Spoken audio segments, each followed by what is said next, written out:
नमस्कार, स्वागत है आपका हमारे channel study job and analysis पर। मैं हरिओम प्रजापति और आज की इस वीडियो में हम लोग जानेंगे वो सभी टूल्स एंड टेकल्स के बारे में जो लगभग सभी इंडस्ट्री में यूज़ किए जाते हैं, चाहे वो पावर प्लांट हो, ऑटो सेक्टर हो या कोई भी प्रोडक्शन इंडस्ट्री। जहां मेंटेनेंस की आवश्यकता है वहां इन टूल्स एंड टेकल्स की आवश्यकता पड़ती ही है। तो इन सभी टूल्स टेकल्स के बारे में हम पूरे विस्तार से जानेंगे। आपको समझने में आसानी हो इसके लिए हमने इसे कुछ भागों में क्लासिफाइड कर दिया है, जैसे hand tools, machine tools, lifting tools and measuring tools. Hand tool में अगर हम बात करें तो सबसे पहले नंबर पर है, जो मोस्ट कॉमन यूज़ किया जाता है वो है स्पैनर। स्पैनर में कई टाइप के होते हैं, जैसे ring, flat, box, tubular and Allen key types के स्पैनर। स्पैनर्स पर हमने पहले से एक वीडियो बना रखा है, अगर आपने नहीं देखा तो उसका लिंक डिस्क्रिप्शन में है या आप आई बटन पर क्लिक करके भी देख सकते हैं। उसके बाद दूसरे नंबर पर है फाइल्स। फाइल्स में कई टाइप आते हैं, जैसे rectangle, square, triangular, round of और हाफ राउंड। इस टाइप के सारे फाइल्स आते हैं।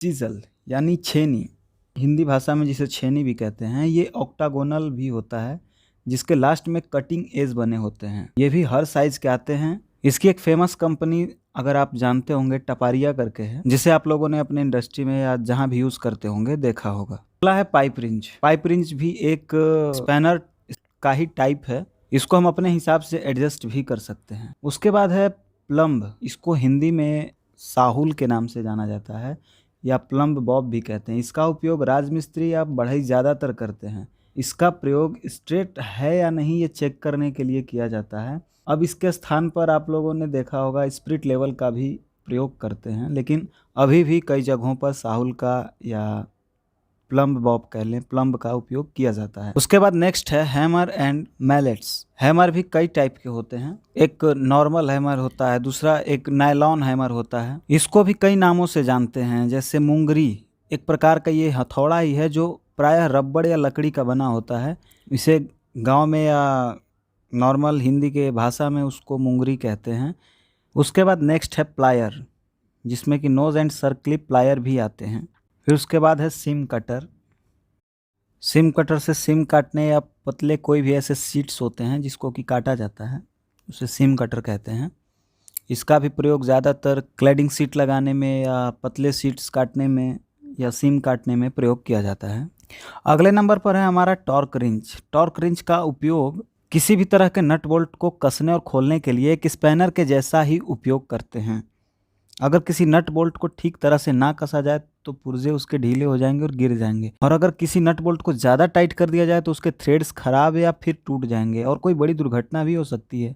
इसलिए टॉर्क रिंच का प्रयोग करके नट बोल्ट को ठीक प्रकार से टाइट करने के लिए किया जाता है। उसी तरह टॉर्क रेंच से कितना टॉर्क लगाया जाना चाहिए, ज़रूरत के हिसाब से उतना ही टॉर्क लगाने के लिए टॉर्क रेंच का साइज के हिसाब से स्पेसिफिकेशन भी दिया रहता है और उसी को एडजस्ट या सेट करके टॉर्क लगाया जाता है। हमारा नेक्स्ट टूल है पंच। इसके पंच के मुख्य भाग में होते हैं हेड, पॉइंट और बॉडी।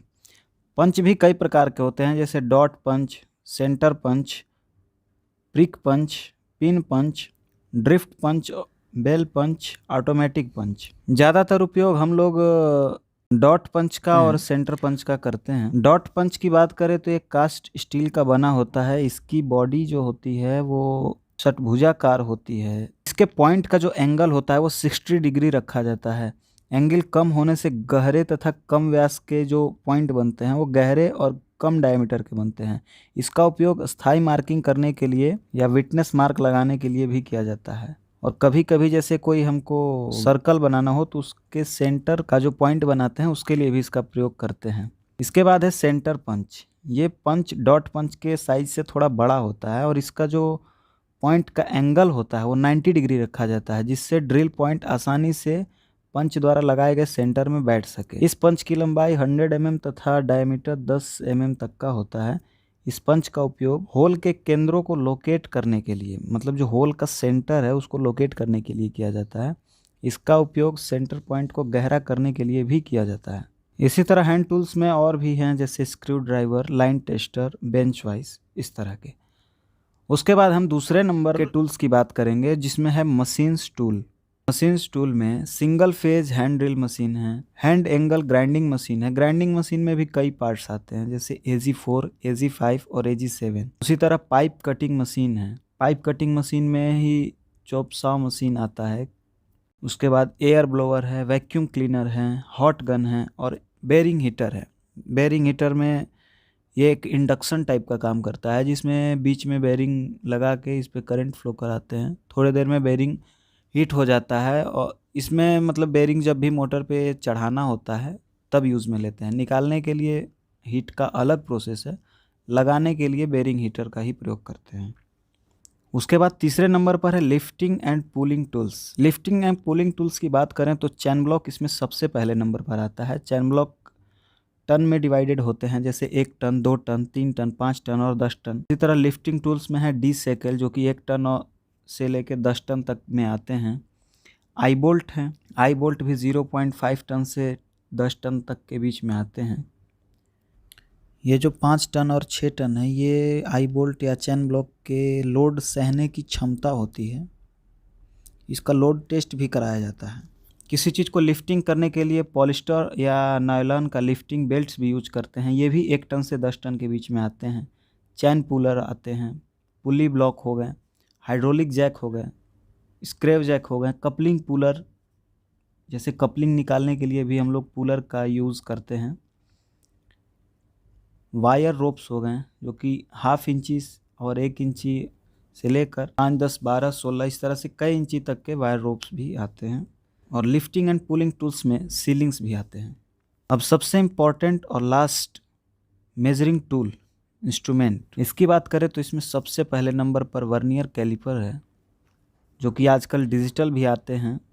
अगर क्लासिकल वर्नियर की बात करें तो ये 0 से 150 और 0 से 300 mm तक के होते हैं जिसका कि लीस्ट काउंट 0.02 mm होता है।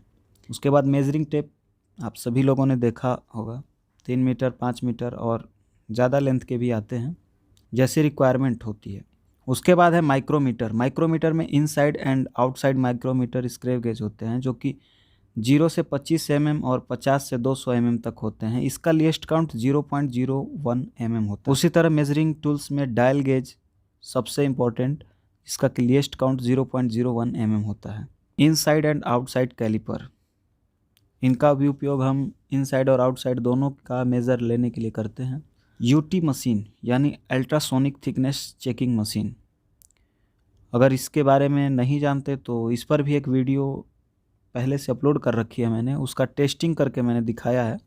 उसका वीडियो भी आप लिंक से देख सकते हैं या ऊपर आई बटन पे क्लिक करके देख सकते हैं।